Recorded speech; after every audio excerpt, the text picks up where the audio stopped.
Comissão de Meio Ambiente da Assembleia e Ministérios Públicos formalizam um documento que será entregue ao governo cobrando a troca de local do Aeroclube de Manaus para Iranduba. O que o governo tem que começar a fazer esse bom projeto.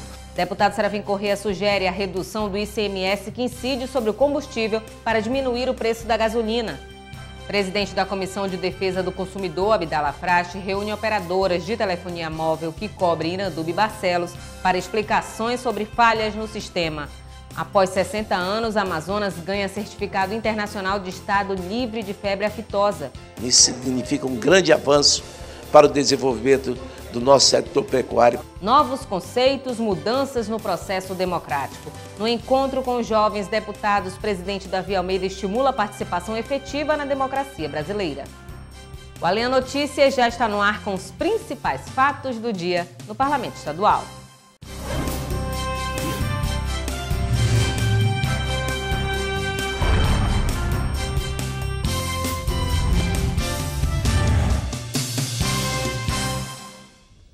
Boa noite. Um avião de pequeno porte caiu na manhã desta terça-feira em área de mata, nas proximidades do Aeroclube de Manaus. A queda reacendeu o debate no Poder Legislativo sobre a mudança do local de funcionamento do aeródromo.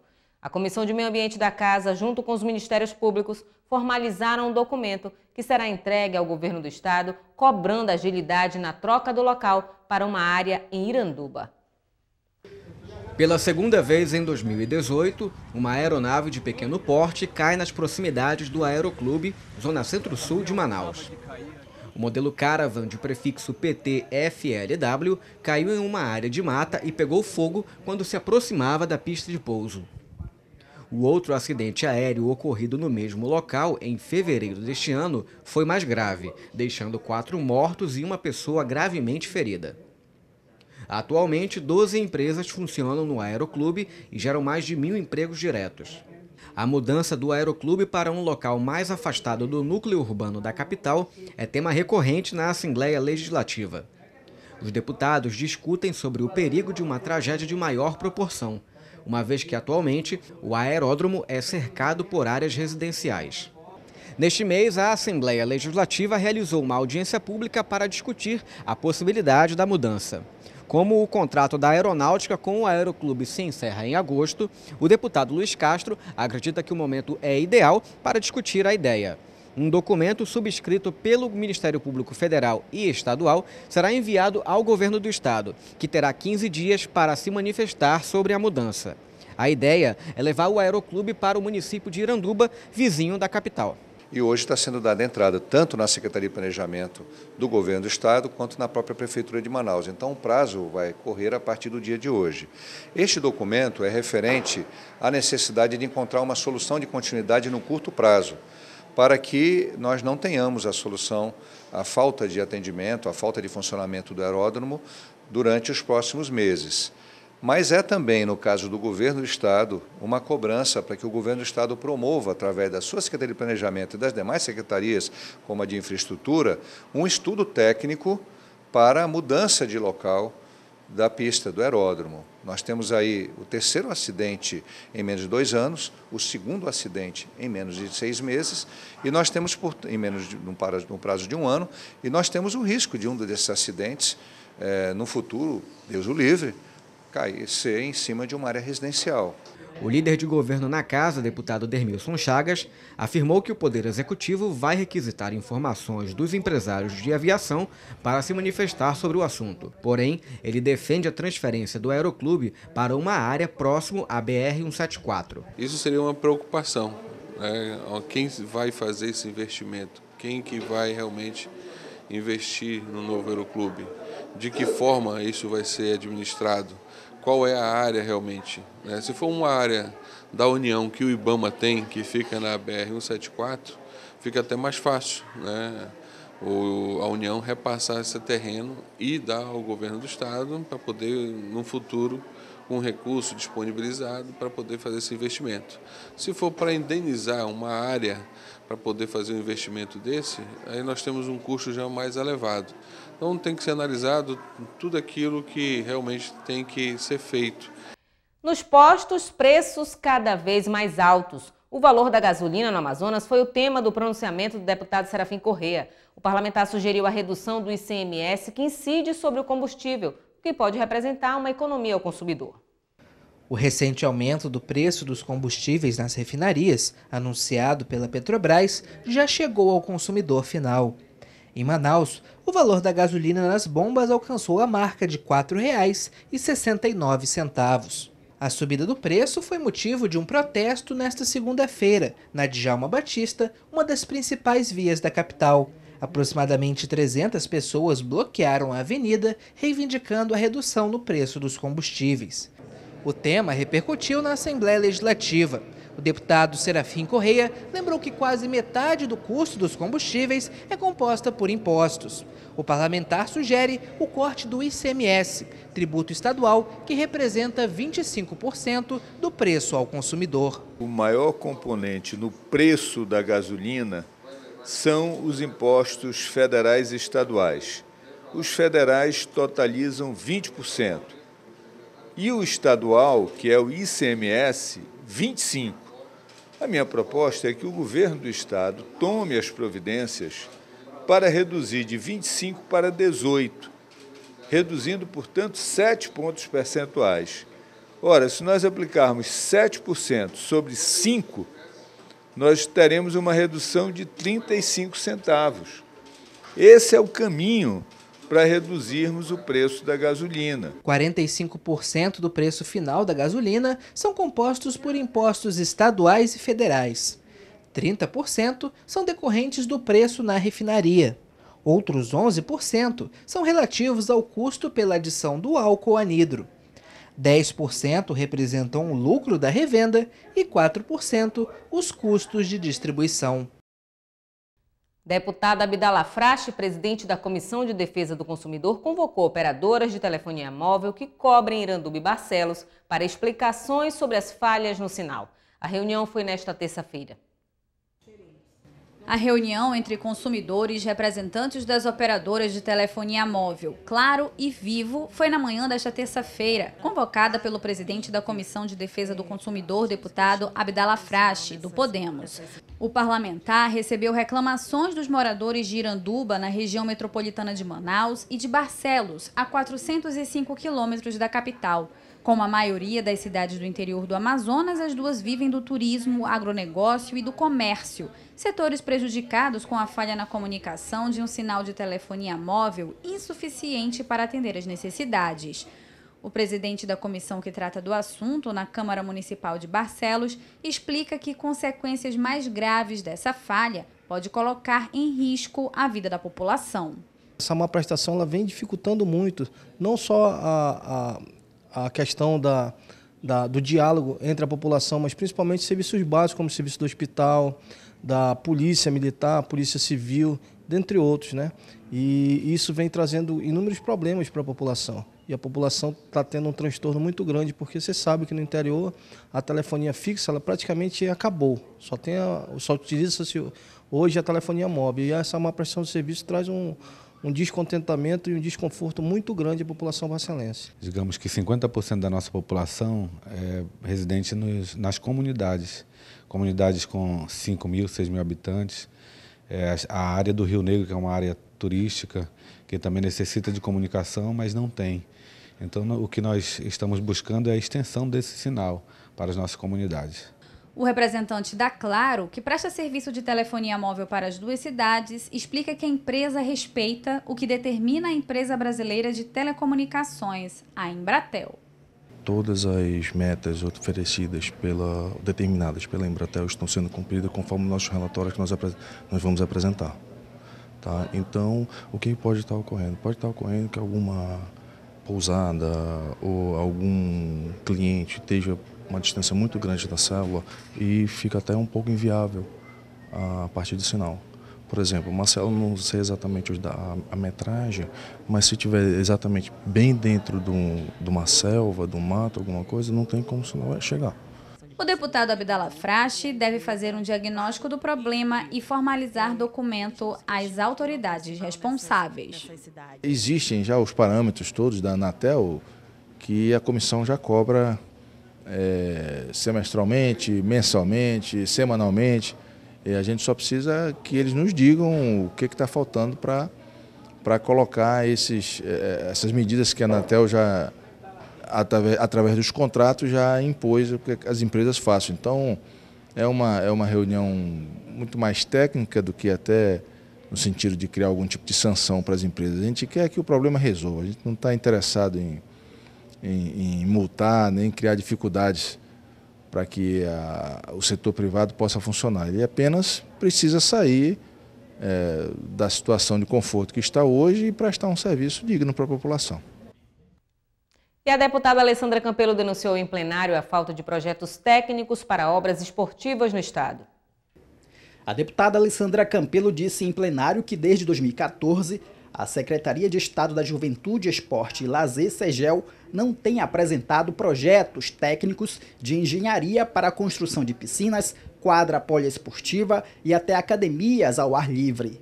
Segundo a parlamentar, a falta desses projetos tem inviabilizado recursos do governo federal para o incremento do esporte no estado. A SEGEL não tem apresentado os projetos de engenharia, não tem apresentado documentos que suspendam as cláusulas, né, que impedem a vinda desse recurso. Aí você tem como exemplo a construção de um ginásio no município de Itacoatiara, cujo contrato acaba em outubro e sequer o projeto de engenharia foi aprovado.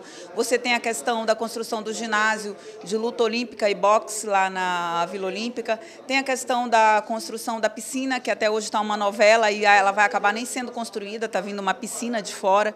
A deputada diz que quem perde com isso é a população. O que a gente vê são jovens que não têm espaço para lazer, não têm espaço para cultura, é dinheiro desperdiçado e as pessoas não têm acesso a material esportivo, não têm acesso à cultura, a lazer. As pessoas fazem aulas, muitas vezes, de zumba, de ginástica em locais inapropriados, sem o auxílio de profissionais que poderiam estar contratados em projetos como o PELC, que eu falei agora há pouco, que é o Projeto Esporte e Lazer na Cidade. Alessandra Campelo disse ainda que, caso a SEGEL não explique a situação, vai solicitar a convocação do secretário da pasta via Comissão de Esporte da ALEAN para esclarecer o assunto. E até o fechamento desta edição, a Assessoria de Comunicação da SEGEL não enviou nota sobre o assunto. Comissão de Direitos Humanos aprova projeto que proíbe o uso de algemas em presas ou internas parturientes. O projeto vai a plenário.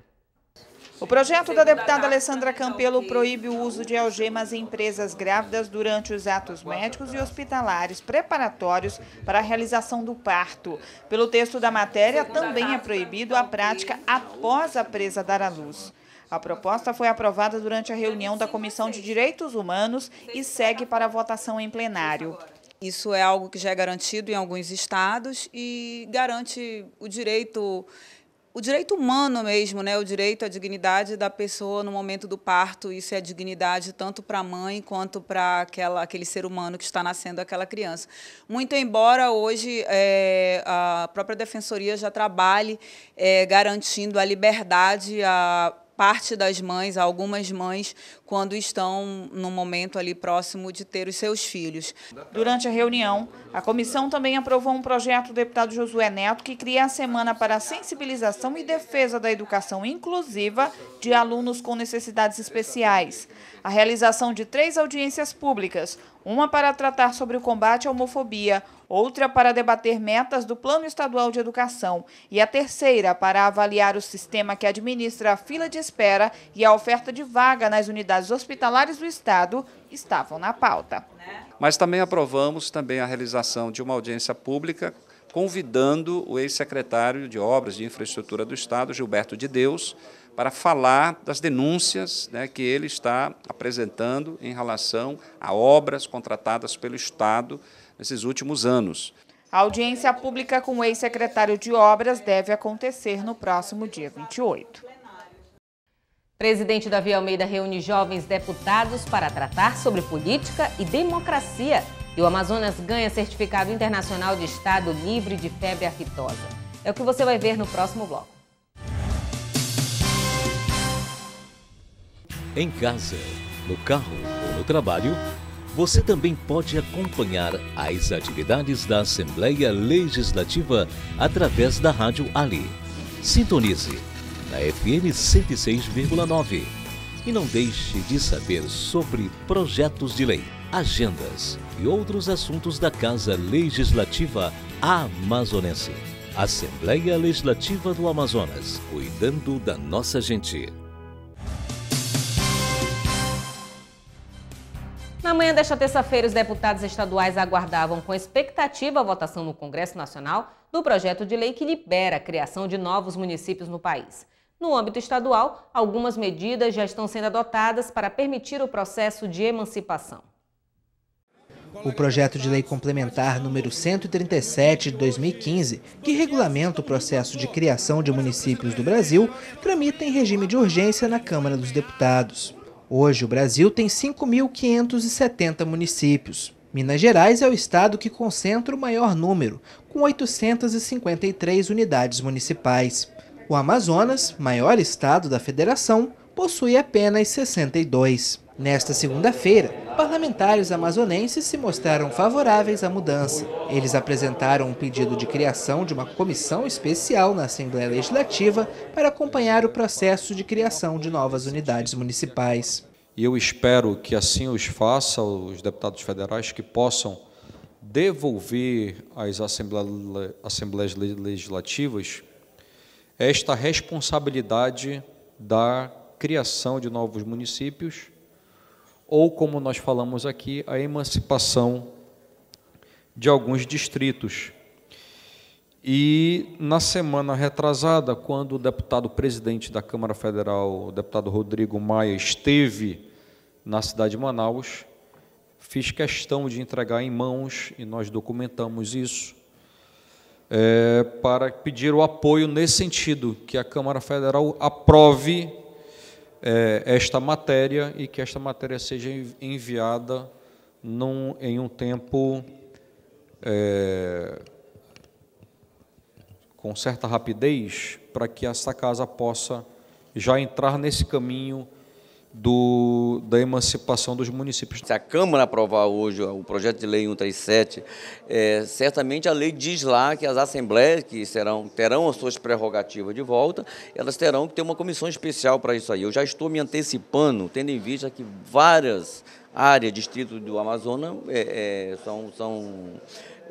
tem as condições necessárias que a lei exige, que é com uma população mínima, infraestrutura, viabilidade econômica. Então, se na hora que a lei for aprovada e se for sancionada pelo presidente, nós já temos a comissão formada e vamos dar celeridade, porque a população desses distritos, como Matupi, como Purupuru, como Caviana, Novo Remanso, eles estão muito determinados e muito aflitos para que isso ocorra logo. Já o deputado Serafim Corrêa vê essa possibilidade com cautela. O parlamentar acredita que com a emancipação, muitas localidades não terão as condições de se sustentar com arrecadação própria. Eu tenho minhas dúvidas sobre a eficácia de criar novos municípios.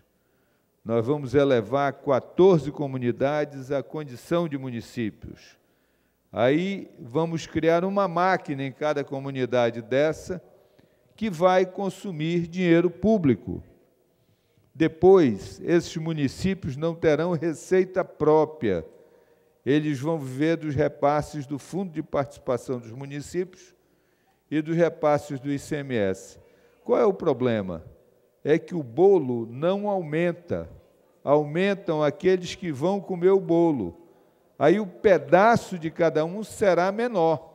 É essa a reflexão que eu peço aos ilustres colegas que estão empolgados com a possibilidade de serem criados novos municípios.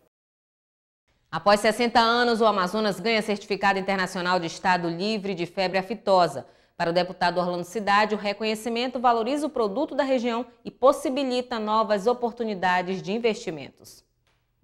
O Amazonas possui um rebanho de mais de 1.300.000 bovinos e bubalinos.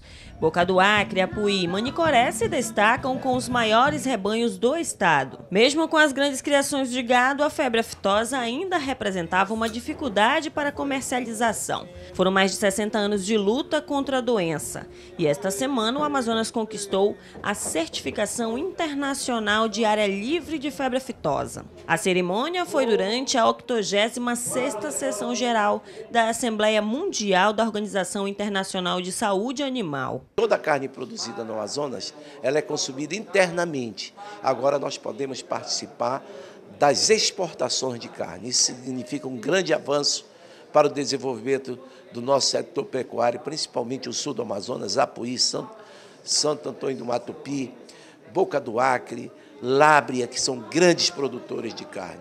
Para o Amazonas, o reconhecimento significa o aumento da arroba do boi e do litro do leite em até 30%, além de abrir portas para a comercialização de animais e subprodutos em outros estados e países. O presidente da Assembleia Legislativa, deputado Davi Almeida, destacou os avanços que contribuíram para a conquista do selo no período em que esteve como governador interino. Isso foi no mês de agosto, lá na cidade de Apuí, com o Ministério do Desenvolvimento, Agricultura e Abastecimento, GAPA, Pecuária e Abastecimento, GAPA, e nós assinamos lá uns protocolos e o estado foi declarado livre da febre aftosa lá no mês de agosto ainda de 2017 e agora em 2018 está tendo essa certificação sendo entregue numa cerimônia lá na cidade de Paris, né, na França.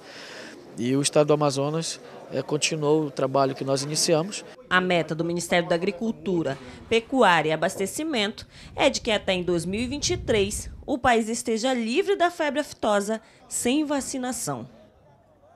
O deputado Luiz Castro mediou mesa redonda no 4º Seminário Intersetorial de Enfrentamento à Violência Sexual contra Crianças e Adolescentes. O tema foi sobre o fluxo de atendimento realizado às vítimas. Diversas vertentes foram discutidas durante o 4º Seminário Intersetorial de Enfrentamento à Violência Sexual contra Crianças e Adolescentes. A última delas foi debatida na mesa redonda sobre o atendimento às vítimas e que foi coordenada pelo deputado Luiz Castro. O parlamentar destaca a necessidade da criação de um centro integrado com todos os setores importantes para atender bem as vítimas de abuso. A delegacia fica lá no Lírio do Vale. Já é difícil para uma família da Zona Norte, Zona Leste de Manaus, sair com a sua criança, com o seu adolescente e ir para o Lírio do Vale.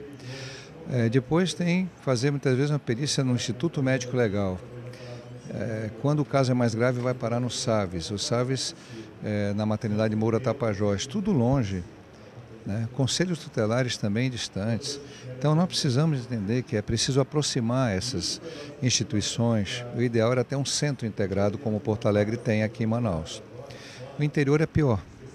O interior, por exemplo, às vezes tem que sair uma criança de Humaitá ou um adolescente e ir para Porto Velho para ser atendida, para ter a perícia. O deputado também fez uma avaliação do evento, considerado um sucesso por ele. Essa visão intersetorial, essa visão construída de complementariedade, de sinergia, de um ajudar o outro, né? E de ninguém ficar triste por causa da precariedade. A gente fica indignado, fica contrariado, mas tem que enfrentar as limitações, precisa de fato fazer aquilo que você puder fazer.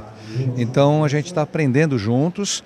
Não vamos deixar de cobrar o poder público, mas o que nós podemos fazer, vamos fazer logo. O seminário foi voltado para profissionais e também estudantes da área de assistência social. Esclareceu melhor quanto tem pessoas que estão buscando essa questão contra a violência sexual contra criança e adolescente, né? E quanto tem pessoas empenhadas, tanto no Amazonas quanto no Brasil, né? E eu não sabia. Então eu estou me sentindo privilegiada em estar aqui, né? Em estar participando de todo esse evento. E a Motorhonda da Amazônia foi homenageada na Assembleia em alusão à passagem do Dia da Indústria, que é 25 de maio. A sessão especial foi de autoria do deputado Carlos Alberto, do PRB.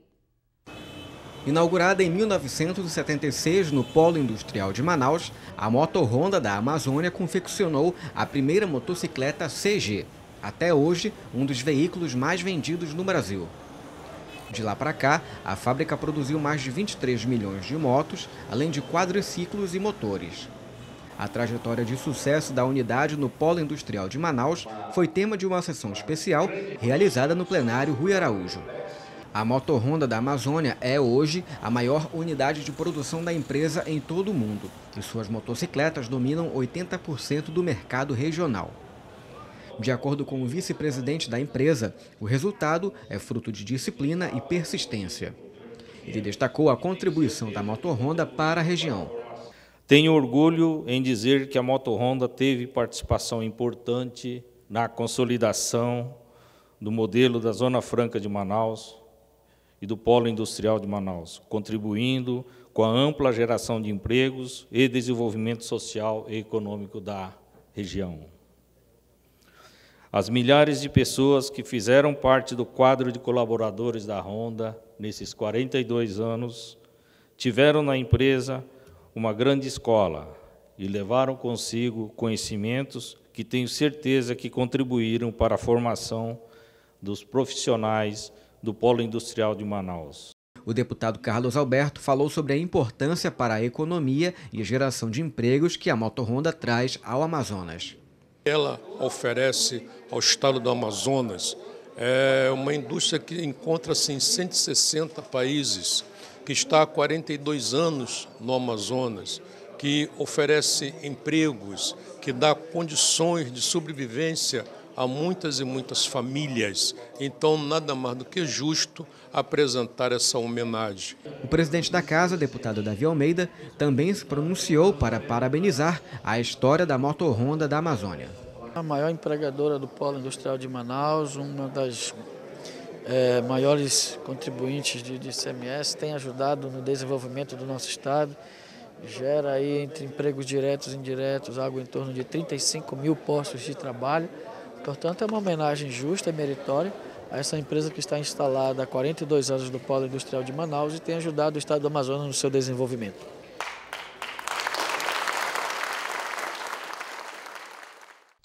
Deputado José Ricardo Lula denuncia a falta de equipamentos de proteção individual para profissionais da área de saúde do estado.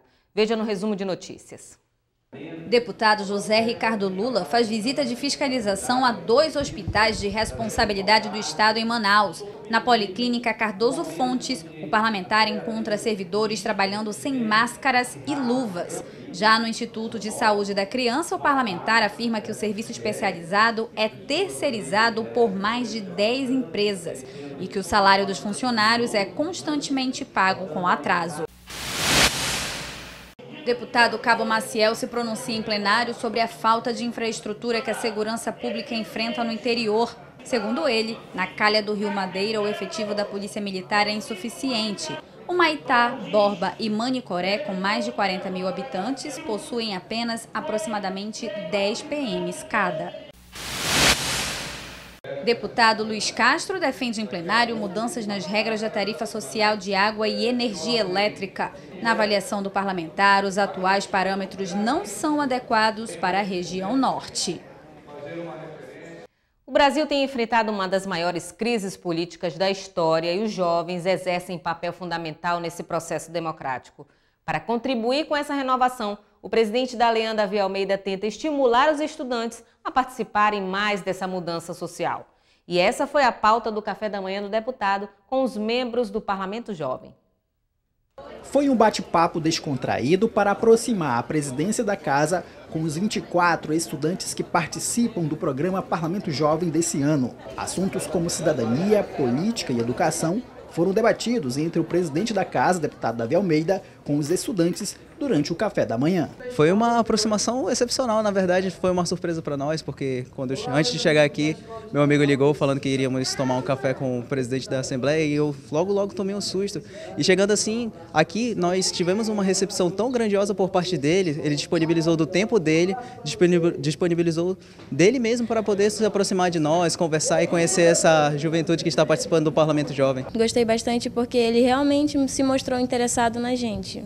Pelo menos pelo que eu tenho visto até agora, ele sempre pergunta como estamos e faz o possível para estar conosco. O presidente deputado Davi Almeida disse que essa interação faz parte do trabalho do Legislativo em aproximar a juventude das questões políticas do Estado. O Parlamento Jovem contribui para essa formatação do pensamento crítico e eu creio que esse programa, na 11ª legislatura, na sua 11ª edição, ele trouxe uma consciência maior para essa juventude, para esses adolescentes.